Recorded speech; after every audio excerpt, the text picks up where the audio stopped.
Hello சில்லா குட்டீஸ், நான் உங்கள் தோழி செல்வராஜ். இன்றைக்கி நம்ம சேனலில் பார்க்க போகிறது ஒரு காரம் அப்படின்னா என்ன, தீபாவளிக்கு நம்ம ஆல்ரெடி ஸ்வீட் போட்டு இப்போ காரம் ரிப்பன் பக்கோடா எப்படி பண்ணுறதுன்னு பார்க்கலாம் வாங்க. இதுக்கு வந்து நான் ஒரு அளவு கிளாஸ் இந்த கிளாஸ் எடுத்துகிட்டு இருக்கேன்.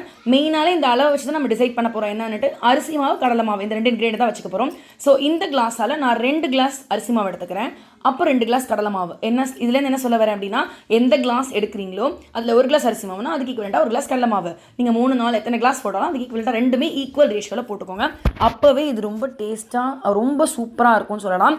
திடீர்னு யாராவது கெஸ்ட் வந்துட்டாங்க டீக்கு பண்ணணும்னா கூட இதை நீங்கள் பண்ணுறது ரொம்ப ஈஸி. கடலை மாவும் அரிசி மாவும் வீட்டில் இருந்ததுன்னா டக்குன்னு காரம் உப்பெல்லாம் போட்டு நீங்கள் வந்து எண்ணெயில் பொழிஞ்சு போட்டலாம். அவ்வளோ வந்து ஹெல்த்தியாகவும் இருக்கும்.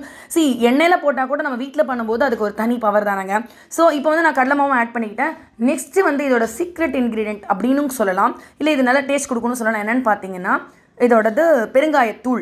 நான் பெருங்காயத்தூளாக தான் சேர்த்துருக்கேன். ஈவன் நீங்கள் பெருங்காயம் வந்து அந்த கட்டி பெருங்காயத்தை தண்ணியாக்கிட்டு கூட நீங்கள் போட்டுக்கலாம். அடுத்தது பட்டருங்க. நான் வந்து இப்போ 100 கிராம்ஸ் ஆஃப் பட்டர் வந்து இதுக்கு எடுத்திருக்கேன். உண்மையான இந்த பட்டர் வந்து ஒரு சாஃப்ட்னஸ் கொடுக்கும். நீங்கள் வந்து இன்னொரு 50 கிராம்ஸ் கூட வேணாலும் சேர்த்துக்கலாம். அதுக்கு மேலே ரொம்ப போட்டுட்டிங்கனாலும் ஒரு மாதிரி நைஸ் ஆகிடும். ஸோ இந்த ஒரு கன்சிஸ்டன்சி 2 கிளாஸ்க்கு நான் எடுத்ததுக்கு நான் 150 கிராம்ஸ் ஆஃப் வெண்ணெய் எடுத்திருக்கேன். 100 to 150 அது நம்மளோட இஷ்டம், எவ்வளோ அவைலபிளாக இருக்கோ அதை போட்டுக்கலாம். நெக்ஸ்ட்டு நம்ம காரத்துக்கு வந்து ரெட் சில்லி பவுடர் நம்ம சேர்த்துக்கிறோம். இது வந்து நம்ம காரத்துக்கு ஏற்ற மாதிரி போட்டுக்கணும். இப்போ நான் போட்டுக்கிற காரம் கரெக்டாகவே இருக்கும். தூக்கலாக வேணால் ஒரு 1/2 இன்ச் நீங்கள் 1/2 ஸ்பூன் சேர்த்துக்கோங்க. அடுத்தது வந்து பார்த்தீங்கன்னா உப்பு போட்டு எல்லாத்தையும் வந்து கலந்து வச்சிடலாம்.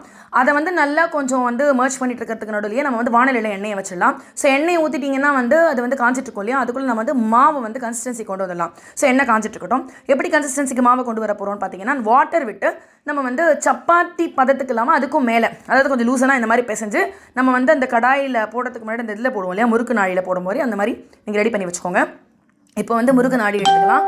அந்த முறுக்கு நாழியில் அதை போட்டுடலாம். ஸோ இந்த முறுக்கு நாழியில் போடுறதுக்கு முன்னாடி நம்ம எண்ணெய் வந்து காஞ்சிருக்கா. ஸோ பிள்ளையாரை பிடிச்சாச்சு, எண்ணெய் விஷயம் இல்லையா, நம்ம பிள்ளையாரை வேண்டிக்கிட்டு எதுவும் ஆகக்கூடாது எண்ணெய் இல்லை அப்படின்னு சொல்லிட்டு நம்ம வேண்டிக்கிட்டு போடுறோம். ஸோ இந்த எண்ணெயில் வந்து நம்ம சும்மா சொட்டு போட்டோம், நல்லா வரவெல்லாம் வந்து பபிள்ஸ் வருது பார்த்தீங்களா, இதுதான் வந்து ஐடென்டிட்டி. இப்போ நம்ம வந்து தாராளமாக புழியலாம்.